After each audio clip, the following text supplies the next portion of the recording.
You know, we live in a society where everybody wants to be different. And the easiest way to be like everybody else has actually become to go around and proclaim to be different. You meet men, you meet women, one of the first things that they'll tell you is, I'm nothing like the rest of the men or the women that you've pursued and you've spent time around.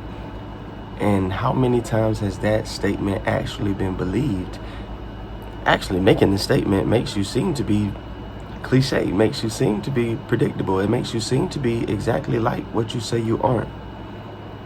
When somebody is different, they don't have to tell you that they're not the same. They don't have to tell you that they're not like your last situation. Actually, if you stop bringing up the dysfunction and the trauma that you carried from your last situation, people won't have to vigorously communicate to you how different that they are. They won't feel led to out of their own insecurity and their own desire to not be rejected or to not be categorized with other people. We have a very unhealthy appetite, and that unhealthy appetite has been wanting to be separated, wanting to be exclusive, wanting to be in a file of our own. And it's because we don't understand the universal creation. We don't understand the universal experience. So we're going to look at a piece of A Course in Miracles. Any split in mind must involve a rejection of part of it. And this is the belief in separation. The wholeness of God, which is his peace. The wholeness of God is his peace. His peace was given to you. His peace is your peace. It's your inheritance. It belonged to you. All things that belong to your Father flow freely to you as a son and daughter. Sonship is all inclusive.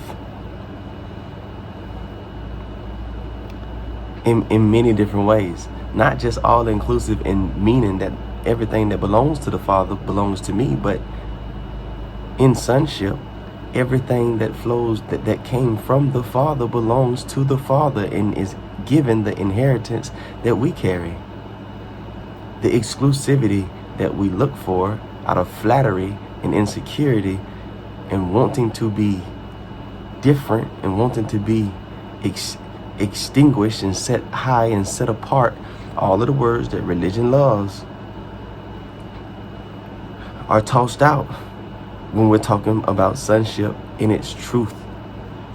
Sonship in its truth involves all of mankind, all of creation that is eternal and is a reflection of the Father. It doesn't matter the level of delusion that you've developed. It doesn't matter how many illusions you have set before yourself and have distracted yourself with. You still belong to the Father. You still are the Father's, and the Father will never leave nor forsake you, never give up on you, never cut you off, never toss you in the fire, never kick you out for good. You actually are given the gift of continuing around the mountain until you get tired of looking at the same rocks, boulders, grass, trees, and you identify that you found yourself in a land that is not of you. You found yourself in a land that you are not of, and you return to the Father's house. You return to the place where all freedom, all peace, all joy, happiness, and gifts flow naturally to you, because what is your Father's is yours.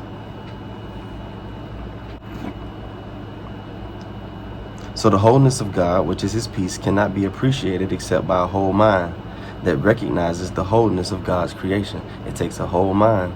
It takes a mind that has recovered and been made whole to see the whole creation and return to peace, which is the wholeness of God. By this recognition, it knows its creator.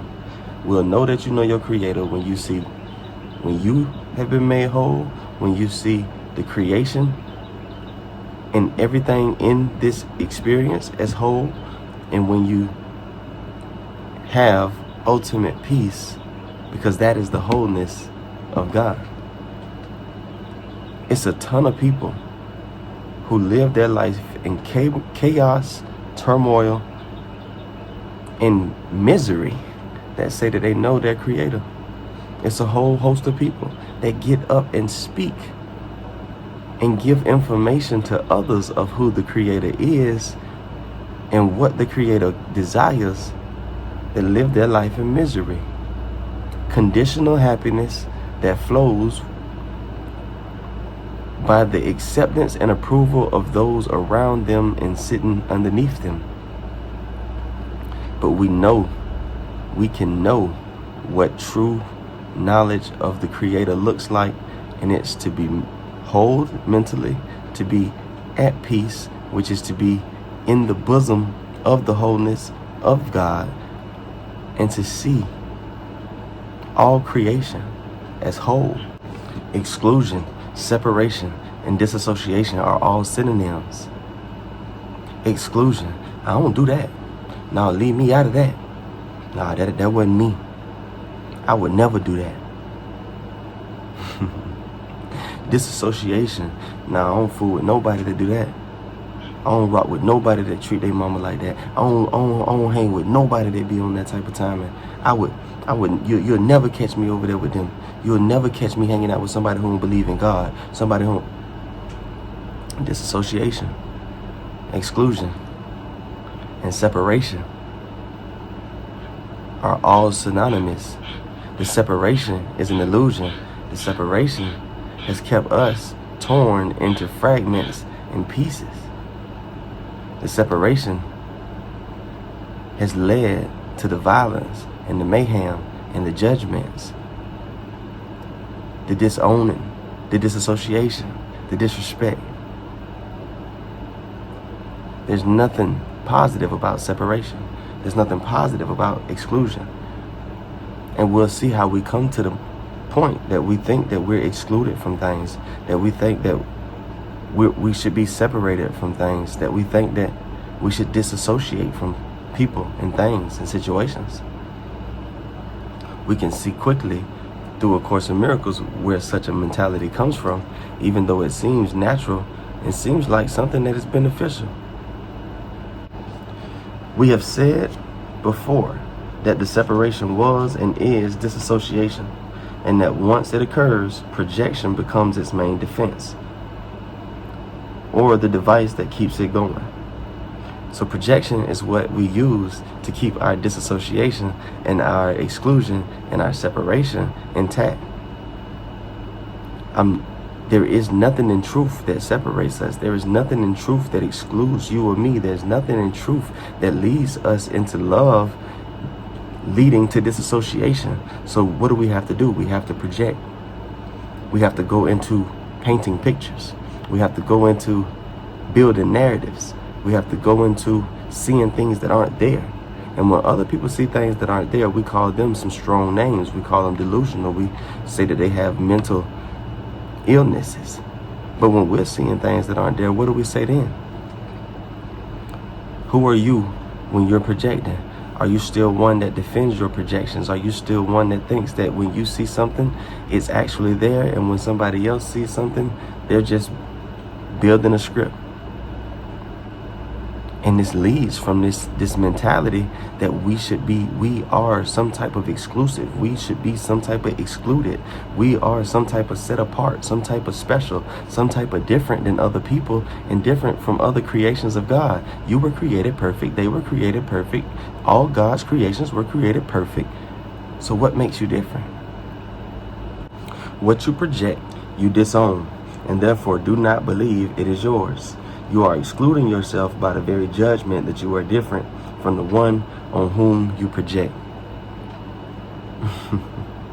What you project, you disown. So when you look across the room and you judge somebody for what you see, you totally become blind to the fact that it's a part of you. It's a part of your presentation. It's a part of something that you can identify with because you have experience with. It's something that you've touched, something that you've felt, something that you've utilized. But when you project onto other people, you disown the quality or the action or the mentality yourself. You exclude yourself from what it is that you see. You are excluding yourself by the very judgment that you are different from the one on whom you project. Thinking that you're different leads you to projection, because once you think that you're different, you have to project onto this person or these people or this situation how it is that they are dropping the ball that makes you different. Since you have also judged against what you project, you continue to attack it because you continue to keep it separated.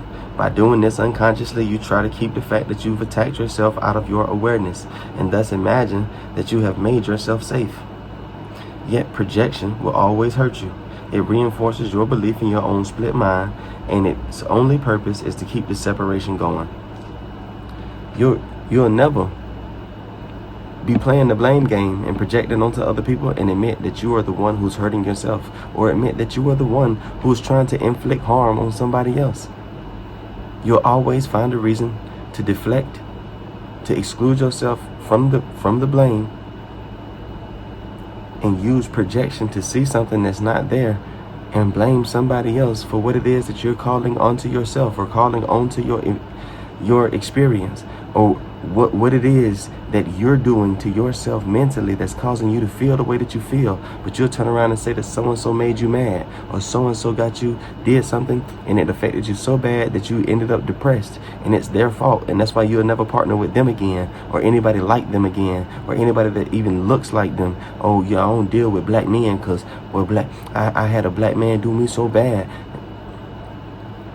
Sweetheart, honey, what if the problem wasn't the color of the man that you partner with? What if the issue wasn't the fact that she's a female? What if your inconsistencies were being put in front of you and you were being shown a reflection of what it is to be partnered with you, but you forgot that you, in projection, you disown and you don't see the things that belong to you because you're blaming somebody else for carrying it, and you want to be scapegoated. You want to be taken off the hot seat. So you see yourself as attacking them into keeping you safe, but really your projections are only hurting you. Really, your projections just keep your split mind mentality going. Really, your projections just keep you at war on the inside of yourself. Speaking on projections, projection is solely a device of the ego to make you feel different from your brothers and separated from them. The ego justifies this on the grounds that it makes you seem better than they are, thus obscuring your equality with them still further. You don't want to be equal because you think you need to be superior. You're still at war with yourself, which puts you at war with other people because you want the acceptance of the people around you, and they just might not choose you if all are equal. So you like to think that there's something in you that makes you superior to other people, and once you think you found what it is, you put it on highlight and display. That's all we've been doing, is competing against our equals, competing against our brothers and sisters, trying to make ourselves set apart and stand out from the people that we were called to partner with and bring a kingdom of love and peace into accordance in a place where there's been nothing but competition and turmoil. But we stay competing as if we haven't learned that competition and love just don't go together. Love is to extend myself. And it's to extend myself unconditionally for forever, for good. I can't extend myself unconditionally to you if me and you in competition. Because if I got it in my head that if you get somewhere before I do, that you win and I lose, that's going to determine what I put in your hand. That's going to determine what I speak into your mental, what I give you. I ain't giving you nothing if you're trying to beat me to the finish line. If I think there's a finish line and I think that we're in a race and I think there's a reward that you're going to possibly get and an award that you're going to possibly be able to hold up in my face, if you win and I lose, I can't help you. But if I know that the award is given to all, if I know that the reward comes from me partnering with my natural identity, if I know that me being a reflection of my Father in my actions towards my brothers is actually the most fulfilling thing that I can do, if I know that the only reward that I ever need is the relationship with I am on the inside of me, that leads me and guides me to all things, good and eternal and true, without striving and strife and war, then what other reward would I be seeking? What else would I be looking for? If I knew that the answer to all things was on the inside of me, if I knew that the path to all things edifying and beneficial to me and those connected to me was on the inside of me, then why would I ever need to line it up and get in a race with you?